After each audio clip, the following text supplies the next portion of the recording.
Assalamualaikum warahmatullahi wabarakatuh. Perkenalkan, nama saya Febri Argareta dengan NIM 07011182126034 dari jurusan Ilmu Administrasi Publik kelas A Indralaya angkatan 2021.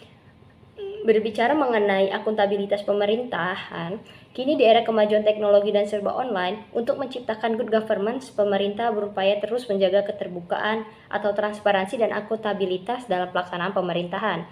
Nah, hal itu dilakukan guna membuka kesempatan kepada masyarakat untuk bersama-sama mengawasi jalannya pemerintahan, sehingga pada akhirnya terciptalah pemerintahan yang bersih dan transparan dan dapat dipertanggungjawabkan.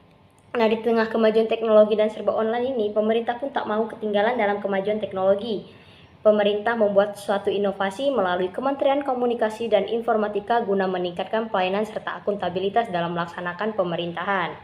Adapun inovasi yang saya bahas itu yaitu yang pertama ada mobile JKN berupa aplikasi, dan yang kedua ada program Kemendikbudristek yaitu Wirausaha Merdeka.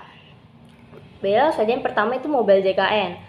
Teman-teman pasti udah nggak asing lagi kan sama fasilitas jaminan kesehatan nasional dari Badan Penyelenggaraan Jaminan Sosial Kesehatan Indonesia atau biasa BPJS, teman-teman. Kalian tahu nggak sih kalau JKN ini punya aplikasi yang namanya Mobile JKN. Nah, Mobile JKN ini sendiri diluncurin sejak 15 November 2017. Aplikasi ini punya beragam fitur yang bikin akses layanan kesehatan jadi lebih mudah dilakukan. Pasti teman-teman nanya sih, apa sih itu Mobile JKN? Jadi teman-teman, aplikasi Mobile JKN ini merupakan aplikasi yang diluncurkan oleh BPJS Kesehatan, yang dimana memungkinkan peserta JKN mengakses layanan BPJS, seperti cek tagihan, mengubah data, dan sebagainya, bisa langsung dari ponsel. Aplikasi Mobile JKN ini, di dalam aplikasi ini terdapat beragam fitur yang bikin akses layanan kesehatan jadi lebih mudah dilakukan. Di antaranya teman-teman, yang pertama ada info program JKN. Apa sih itu info program JKN?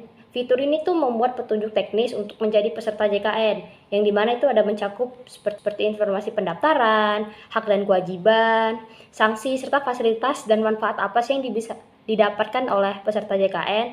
Kemudian ada info peserta. Nah, di fitur ini kita bisa lihat apa sih informasi mengenai data diri peserta JKN, meliputi dari nomor BPJS, tanggal lahir, kelas BPJS, dan lokasi fasilitas kesehatan pertama. Dan yang ketiga itu ada pendaftaran pelayanan. Nah, adanya fitur ini ya membuat kita tuh lebih mudah. Kita nggak perlu buang-buang waktu lagi untuk mengantri di puskesmas atau rumah sakit. Jadi teman-teman wajib banget mempunyai aplikasi ini buat manfaatin fitur ini. Kenapa? Caranya cukup daftarin nomor BPJS teman-teman aja untuk mendapatkan nomor antrian di Vaskes terdaftar. Jadi teman-teman nggak akan buang-buang waktu lagi untuk mendaftar. Nah, dan beberapa fitur lainnya ya teman-teman, nggak hanya 3 fitur aja, tetapi teman-teman bisa akses sendiri di aplikasi Mobile JKN. Tapi teman-teman perlu ketahui, dengan kemudahan fitur yang disediakan, masih saja banyak yang belum tahu atau belum menggunakan Mobile JKN hingga saat ini. Mungkin itu saja ya teman-teman yang bisa saya jelasin mengenai tentang aplikasi Mobile JKN. Kalau teman-teman pengen lebih tahu lagi tentang fitur apa aja sih yang ada di aplikasi Mobile JKN, teman-teman bisa langsung install saja aplikasi Mobile JKN di Play Store ataupun di App Store ya. Nah, teman-teman, setelah tadi salah satu aplikasi yang menunjukkan akuntabilitas pemerintahan, masih ada satu lagi nih program dari pemerintahan yang tak kalah menarik dari aplikasi sebelumnya, yaitu dari Kementerian Pendidikan, Kebudayaan, Riset, dan Teknologi, yang dimana Kementerian ini meluncurkan sebuah program yang untuk mahasiswa di Indonesia, yaitu Merdeka Belajar Kampus Merdeka atau biasa kita kenal dengan MBKM. Nah, pada program ini, Kemendikbudristek memberikan kesempatan bagi mahasiswa ataupun mahasiswi untuk mengasah kemampuan sesuai dengan bakat dan minat serta bisa langsung merasakan dunia kerja untuk persiapan karir masa depan. Salah satu program MBKM terbaru yang diluncurkan oleh pemerintah yakni Wirausaha Merdeka atau biasa kita kenal dengan WMK. Jadi, Wirausaha Merdeka ini adalah bagian dari program MBKM yang bertujuan untuk memberikan kesempatan kepada mahasiswa untuk belajar dan mengembangkan diri menjadi calon entrepreneur melalui aktivitas di luar kelas perkuliahan, yang mana diharapkan mampu melahirkan wirausaha muda.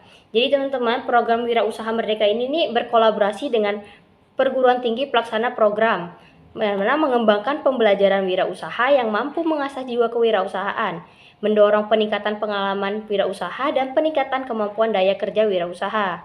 Dalam program ini, teman-teman memberikan kesempatan bagi mahasiswa untuk mengasah jiwa kewirausahaan, keterampilan non teknis atau soft skill, dan manajerial, serta mendorong peningkatan pengalaman wirausaha mahasiswa dan peningkatan kemampuan daya kerja mahasiswa yang dapat diakui dan disetarakan dalam bentuk satuan kredit semester atau SKS.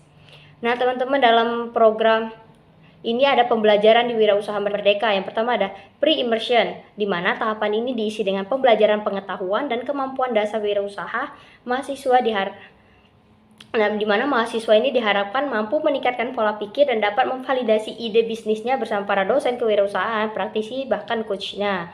Yang kedua ada immersion, di mana itu pada tahapan ini dilakukan dengan melibatkan mahasiswa terjun langsung untuk melihat proses bisnis secara nyata dengan melakukan onboarding di UMKM. Nah, hal ini diharapkan dapat meningkatkan kompetisi dalam menyusun model bisnis dan membuat prototipe yang tervalidasi. Dan yang terakhir, pembelajaran yaitu post immersion, di mana tahap ini berfokus pada proses market validation dan feasibility study, sehingga mahasiswa memiliki kemampuan untuk memulai bisnis. Nah, tahap ini diharapkan mahasiswa memiliki bekal yang menjalankan bisnis sesuai dengan yang direncanakan. Baiklah teman-teman, mungkin itu saja yang bisa saya jelaskan mengenai bentuk akuntabilitas pemerintah melalui inovasi ataupun program. Akhiri, wassalamualaikum warahmatullahi wabarakatuh.